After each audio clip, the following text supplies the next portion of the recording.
The Naruto slander in Big 25 must stop immediately. This story used to be about hard work and ninjas. Sasuke breathes fire in episode 5. Kakashi makes a dragon out of water in episode 9. Don't give me that ninja crap when the first scene shows a giant city-level mythic fox demon. Breathe. Breathe. Naruto's an old show, and a lot of people who grew up with it have forgotten what most of the show is about. If it's been more than 5 years since you watched an episode of Naruto, chances are you probably can't name the characters on screen, and that's fine. But you know who you probably can name? This guy. This guy right here. Rock Lee. Rock Lee's ability to single-handedly tank the reading comprehension of the average anime fan needs to be studied. The amount of people who have clamored for Naruto to start Rock Lee as the main character instead is actually insane. I don't want to yap about media literacy or anything niche or overly specific like that. Instead, I just want to point to very simple realities that illustrate my point. But first, why? Why do people think that Rock Lee should have been the protagonist? Well, you see, it's because of a lot of interconnected and complex ideas regarding the specific themes associated with the character and the multi-layered process for how he it's the fight. It's the Chunin exams fight. That's the entire reason. Okay, maybe that's not entirely fair. Let's give Lee his flowers for a second. He's a really cool character at times. Putting Sasuke in his place as soon as he gets to use the Sharingan, his one-sided rivalry with Neji, in which it's made very clear that Lee actually stomps Neji, the drunken fist, I mean the dude kicked Edo Madara in half, that's gotta count for something. Then there's the question about the surgery, the moral question about whether Guy pushed Lee too far, and the buried question about how much dedication is too much, or rather, when it really is time to throw in the towel. With all that said, this fight is the only real reason people even remember what Lee looks like. And it's well deserved too. I mean, it's one of the best animated fights in the entire 700-ish canon episodes of the show. Lee taking off the weights, the lotus attacks, Gaara grinning through the sand, the choreography. But beyond the animation, there's also the core themes of this fight in particular. Hard work versus oh, I think I'm gonna barf. Ladies and gentlemen, in the left corner we have Gaara of the Sand, gifted kid who peaked at 17 and never recovered, blessed with such abilities as Sand, Sand Wall, Sentient Sand, Sand Coffin, Sand Tsunami, Sand Undertale. In the right corner we have Rock Lee, hardworking kid who peaked during the Bush administration, hardworking kid with no talent who's about to inflict 947 psychic damage on an entire generation of children on a Saturday morning. I don't know where I'm going with this joke. Yeah, the fight's theme is hard work versus talent. Big whoop. Because this fight is so fondly remembered, and it's legit one of the few things that's even remembered about the show at all, many people who have forgotten most of Naruto will map the themes of this fight onto the rest of the show, as though Lee is a sort of proto-Naruto, a goal, an ideal, maybe even a rival in this regard. The problem is that Naruto isn't about that. See, if Naruto is about hard work, why would you introduce a character who is the narrative embodiment of hard work in the second arc of the story? Why would you have him lose every fight that he takes part in? Naruto didn't even learn the hardworking thing from Lee, he learned it in episode 1 when he learned the Shadow Clone Jutsu. He worked himself so hard that he didn't even get to practice the second jutsu on the scroll. So you can't even tell me that Naruto was supposed to look at Lee as a sort of mentor figure or a prefigurement of who Naruto would become. So let's try this again. If Naruto is about hard work, why did he start the story with the Nine Tails inside of him? Are you going to tell me that he was supposed to master its power through hard work?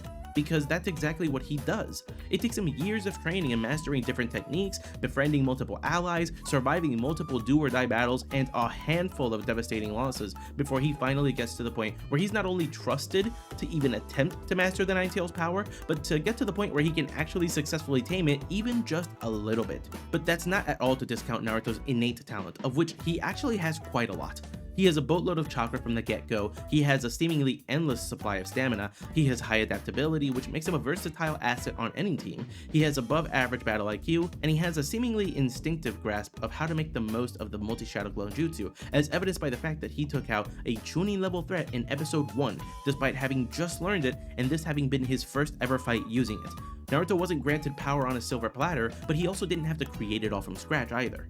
So then, if not hard work versus talent, or hard work versus genius, what theme are both Naruto and Lee embodying? Because certainly, the conflict between Lee and Gaara has to at least have some bearing on one overarching theme or another. After all, this theme is brought up a few more times in the story, like when Naruto fights Neji, so what is it? What's the overarching theme that these fights point towards? Well, before I answer that, okay, this hurts me more than it hurts you, but apparently I have to remind you guys that if you're enjoying the video, you should like and subscribe. Ami told me that a bunch of you watch but aren't subbed to the channel. Can you, do that? Thanks.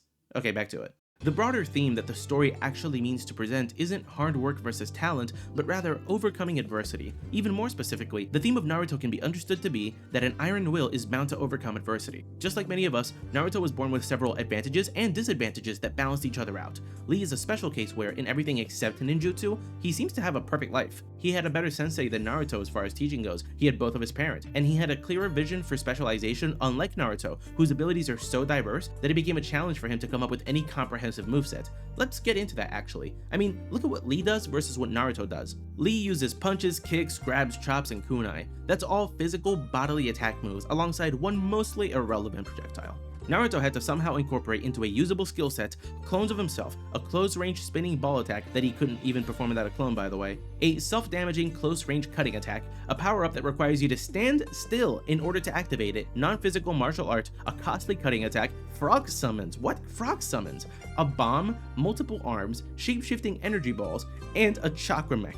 First of all, which of these skill sets requires more work to implement? More on theme, which one faces the most adversity over the course of a long story like Naruto? Which one tests the protagonist's will more effectively? Secondly, which is more interesting? Naruto as a story isn't Mashle, magic, and muscles. The only two reasons Mashle works is because Mash is overpowered and this is a comedy story. In fact, Mashle is at its worst when either of these two conditions aren't met, but Naruto isn't a comedy, and if the theme is supposed to be hard work as the Lee stance suggests, then the protagonist can't be overpowered either. So like it or not, Lee just cannot be the protagonist of Naruto. What would Lee even have to say to villains like Madara, Obito, or Pain? There's only so much you can do with simple-minded punch-kick merchants as protagonists, and even JJK found this out. Ever wonder why Yuji gets sidelined so much? It's so that you don't get bored. But then what about the Child of Prophecy stuff? Or the reincarnation stuff? Doesn't that undermine the story's broader theme of overcoming adversity? Pff, no. Hagoromo says that all of the reincarnation stuff and the power that he and Sasuke got didn't matter if they weren't revived and able to rejoin the fight. Plus, you gotta remember that Naruto isn't the only Ashura reincarnate, but that Hashirama was one also, and Hashirama failed big time. Naruto was basically destined to fail just like Hashirama when he faced Madara, so reincarnation actually counts against Naruto's success and not in his favor. Then there's the prophecy of the Great Toad Sage.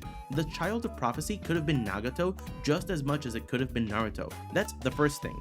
The prophecy was that this child would either save or destroy the world, but the second thing is that Naruto himself could have become the destructive Child of Prophecy had he not overcome his inner struggle with hatred. You gotta remember that Naruto spent the entire first half of Shippuden boxing out over any and all grievances. Gaara passes away? Box. Orochimaru pronounces Sasuke's name funny? Box. Struggling with training? Box. Pain injures Hinata? Box. Big time. Naruto being destined to save or destroy the world is what we in the Christian world call a conditional prophecy. It can go either way. This is very common in ancient literature, something that Masashi Kishimoto obviously takes a lot of inspiration from. So yeah, Naruto isn't destined to be the super ultra ninja savior of the world any more than he's destined to destroy everything, and the prophecy doesn't count toward his advantages at all. If you still aren't satisfied, then allow me to join you in your disappointment that Rock Lee's potential was wasted, because I definitely think that this is true. I could argue that this is actually the point of his character in part, and that if the story really wanted to be this tale about hard work overcoming adversity, that Rock Lee wouldn't have lost as bad as he did to Gaara. And I could go even further and say that if you still think, despite Lee's loss, that Naruto is all about hard work versus talent, that you're missing the point. But allow me at least to show some solidarity with you in acknowledging that Lee, just like other members of the Konoha's well, should have been fleshed out and developed a lot more. That said, let's wrap this up. Naruto isn't about hard work versus talent or genius. It's about overcoming adversity, at least in part. Naruto has a lot of themes, this one's just the most relevant to this topic. Lee, as the embodiment of hard work overcoming talent, is a tangential exploration of the aforementioned broader theme about adversity. Rock Lee also just couldn't carry a story like Naruto can. And frankly, Naruto faces a lot more adversity in more varied circumstances than Lee ever could. And no, the latter half of the war arc does not invalidate themes about overcoming adversity because Naruto still had to put in the effort without any guarantee of success, nor survival. Rock Lee isn't the main character of Naruto, and that's a good thing. Hey, you made it. This is the rambling section of the video. I just wanted to clarify a few things before you head out if you're interested. So first, I made this video for fun. I enjoy picking apart stuff that I like, and sometimes that means I get a little heated, but I don't want you to walk away with the impression that I hate Rock Lee or anything. Second, I know this video might seem a little unusual if you're a returning subscriber. Rest assured, I'm not trying to replace the Christian commentary stuff. I'm not going secular on you. This is just something for me to get the creative juices flowing. Right now, I've got a few large-scale projects that aren't quite ready, and I'm prone to burnout when working on large-scale projects. Lastly, I want to make this a series of its own. For now, I think I'll call it Weeb Rant, and depending on where I'm at, I'll be using these outros to update you guys on any changes to the channel. That's it for me. Like the video, subscribe, ring the bell, you know the drill. Thanks for watching, and I hope you have a blessed rest of your day. The sweet, sweet cries of young child soldiers. Cause I'm back in this game, so let's go. Skibbity Riz Sigma Ohio.